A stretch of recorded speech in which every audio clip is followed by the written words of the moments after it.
Dans cette vidéo, je vais vous montrer comment utiliser une figure chartiste pour prendre de position. Si c'est votre première fois sur cette chaîne, moi c'est Kemi, trader et analyste professionnel sur le marché des devises. Vous pouvez rejoindre mon canal Telegram via le lien qui se trouve dans la description de cette vidéo. Je partage des conseils, mon quotidien, des idées d'analyse. Alors pour analyser un actif, vous devez suivre un processus. La première des choses à faire, c'est d'identifier la tendance de l'actif. Après avoir identifié cette tendance, vous devez chercher à savoir si la tendance que vous avez trouvée va continuer dans la direction ou va se retourner. Là, on parle de la continuation ou du retournement de la tendance. Donc, après avoir identifié le mouvement que la tendance peut faire, vous devez chercher une zone d'action en fonction de cette direction. Je m'explique. Prenons l'exemple sur une tendance haussière. Si vous êtes sur une tendance haussière et vous avez identifié le prix va continuer dans sa direction, c'est-à-dire il y aura une continuation de la tendance, vous allez juste chercher à acheter. Parce que quoi? C'est la tendance haussière qui va continuer. Donc, vous allez juste chercher à acheter plus bas et profiter du mouvement vers le haut. Au cas où vous avez identifié un retournement, un potentiel retournement de la tendance, vous allez juste patienter et attendre d'autres confirmations pour pouvoir vendre. Parce que si vous êtes dans une tendance haussière, vous avez trouvé qu'il y aura un retournement et cet retournement sera vers le bas, c'est qu'il y aura une nouvelle tendance baissière.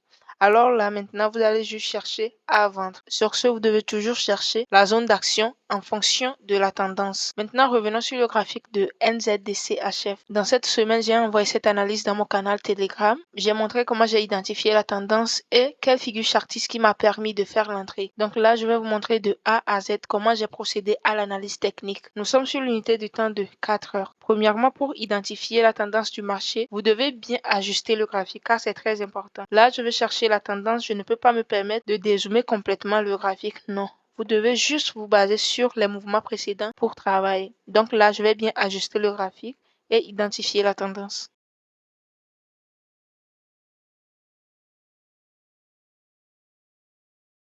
Ici maintenant, nous sommes sur une tendance baissière. Vous pouvez voir que quoi? Ici, c'était une tendance haussière. Et après, le prix a changé de tendance. Ici, vous pouvez voir que le prix a fait un bas ici. Après, le prix a monté. Mais le prix n'a pas pu casser le dernier haut de la tendance haussière. Donc, le prix s'est retourné après. Et quand le prix s'est retourné, qu'est-ce qui s'est passé? Vous pouvez voir que le prix a cassé le bas qui s'est créé avant ce mouvement. Donc, le prix l'a cassé. Après, le prix a fait un autre bas et a créé un retracement, une impulsion baissière après, avec un bas.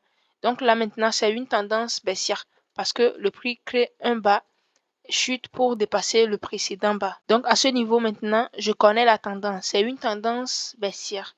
Maintenant, je vais tracer pour voir si cette tendance baissière va continuer dans sa direction ou soit la tendance va se retourner. Là maintenant, je vais tracer le bas confirmé et son haut directement, le haut qu'il a créé avant de chuter. Ce haut sera très important pour nous.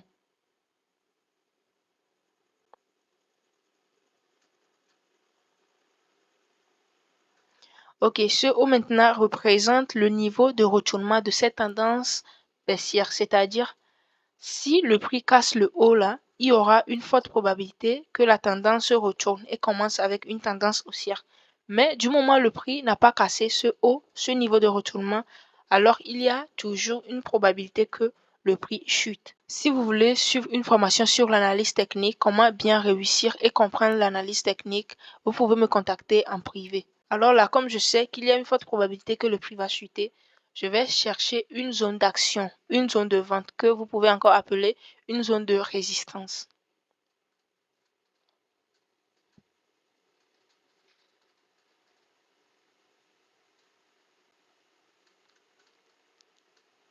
Là, je viens de tracer ma zone de résistance, mais je m'attends toujours à deux scénarios. Le prix peut chuter ici ou soit casser par le haut. Maintenant que le prix est sur ma zone de résistance, qu'est-ce que je dois faire? Je vais chercher une confirmation d'entrée. Donc, si vous faites l'analyse du marché, vous devez toujours attendre que le prix revienne sur votre zone d'action avant de chercher une confirmation d'entrée. Là maintenant, pour chercher ma confirmation, je vais aller sur l'unité de temps de 15 minutes. Mais avant d'aller sur l'unité de temps de 15 minutes, je vais tracer mon niveau d'objectif. Donc là, je vais mettre mon take profit à ce niveau parce que la probabilité est forte que le prix revienne là-bas. Je suis sur l'unité de temps de 15 minutes. Vous pouvez voir le bas que j'ai tracé comme mon objectif et la zone que j'ai tracée, ma zone d'action qui se fait toujours voir en 15 minutes. Là maintenant, je vais chercher la figure chartiste.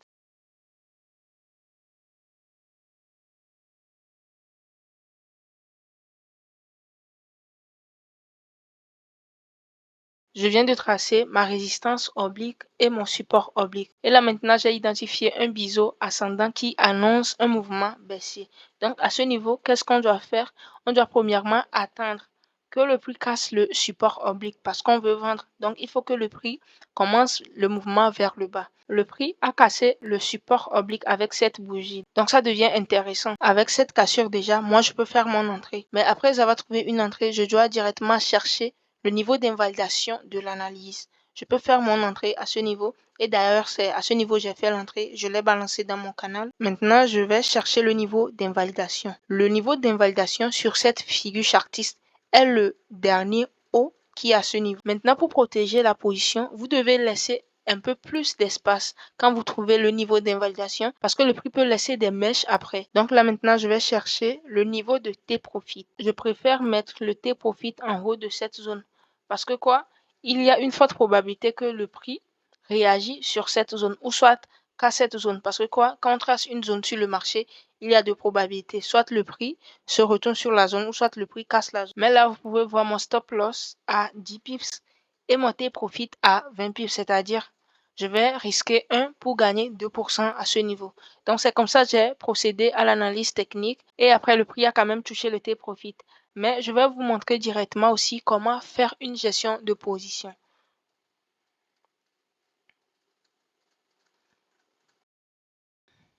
Là, vous pouvez voir que le prix a évolué. Le prix est en profit. Donc, pour faire la gestion de position, vous ne devez même pas sécuriser la position directement parce que le prix est en profit, non. Mais parce que le prix a créé une structure et on se base sur les structures pour sécuriser les positions. Pour faire la gestion de position, vous devez connaître probablement les scénarios possibles que le prix peut réaliser.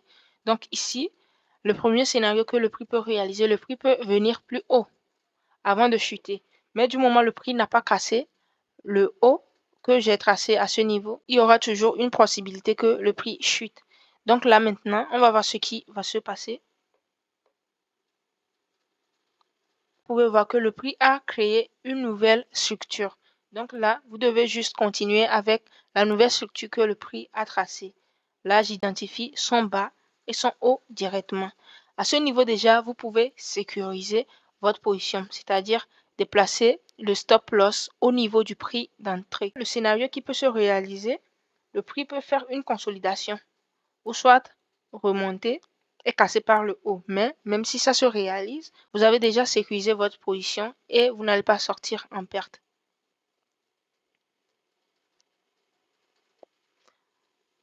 Comme vous pouvez le voir, le prix a touché le T-profit après. Donc c'est comme ça que vous devez procéder à la gestion de position. C'est très important. Vous devez sécuriser une position quand le prix crée une structure et non quand le prix entre en profit. J'espère que vous avez appris quelque chose de cette vidéo. Je vous ai montré comment chercher une figure chartiste pour faire une entrée et c'est très simple de trader comme ça. Si vous trouvez cela compliqué, notez juste les étapes que je vous ai montrées et appliquez ça en démo pour voir le résultat.